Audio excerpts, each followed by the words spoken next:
I never thought I'd be the type of person to get tangled up in something from the dark web. I'm just a 19-year-old community college student from Dayton, Ohio. My name's Corey. I live with my mom, work part-time at a hardware store, and I'm usually either gaming or scrolling forums in my free time. It started with a post on a private Discord server.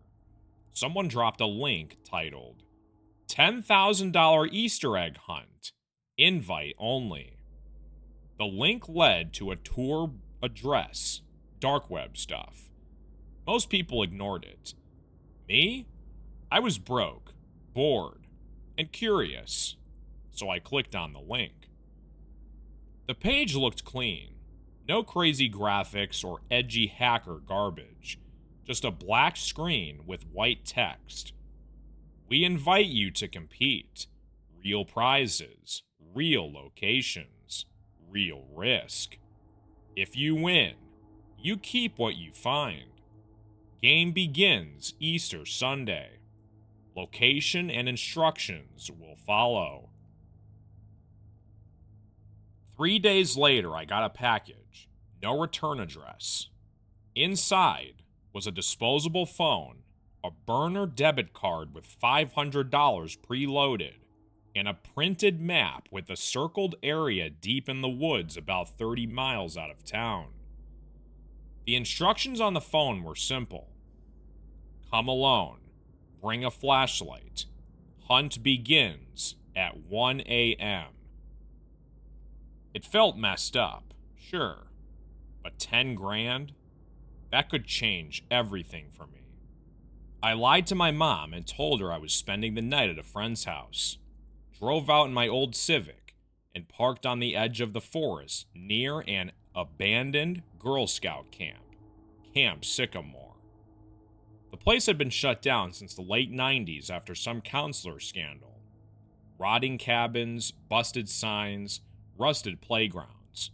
Classic horror movie stuff. I wasn't the only one there. There were 5 of us. No one spoke. Everyone had flashlights. The only words spoken came from a speaker mounted on a tree. Welcome, hunters. 10 eggs, 10 prizes, 1 golden egg. Find it, and you win. Then a loud buzzer sounded. The hunt officially began. At first, it felt like a haunted scavenger hunt. The eggs were plastic, hidden in weird places under floorboards, in hollowed-out tree trunks. One had a roll of cash, another had a silver key, another had a human tooth. That's when things turned. One guy started screaming. I followed the sound and found him bleeding out near an old bush. Something had sliced his Achilles tendon wide open. He kept yelling. It was a trap. The egg was wired. Another girl went missing. Her flashlight was found cracked, half buried in a shallow hole like someone had tried to cover it. I called out for help, but the woods swallowed every sound. Then the messages started showing up on our cell phones.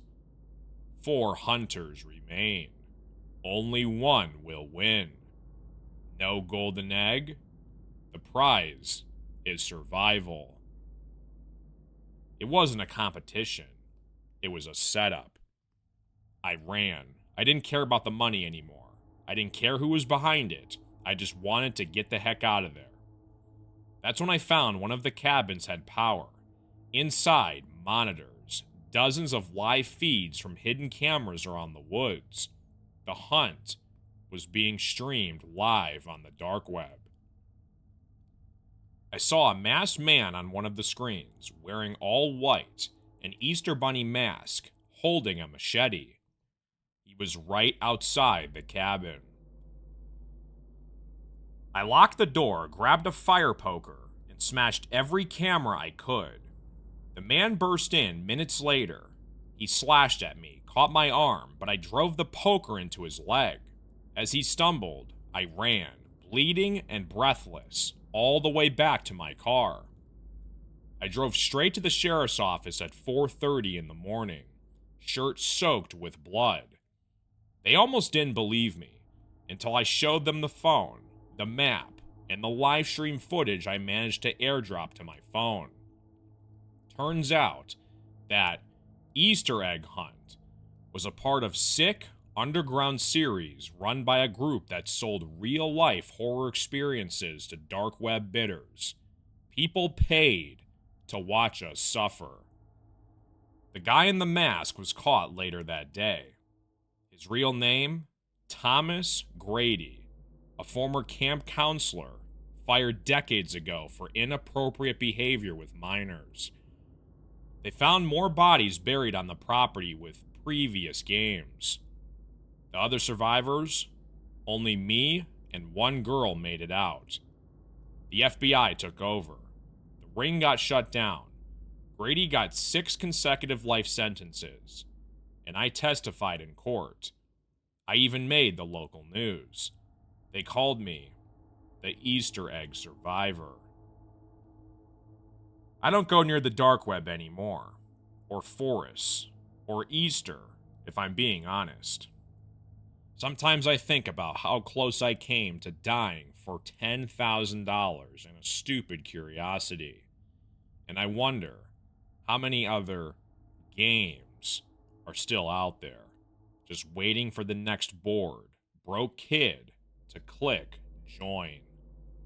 Stay safe, stay smart, and never trust anything that says invite only on the dark web.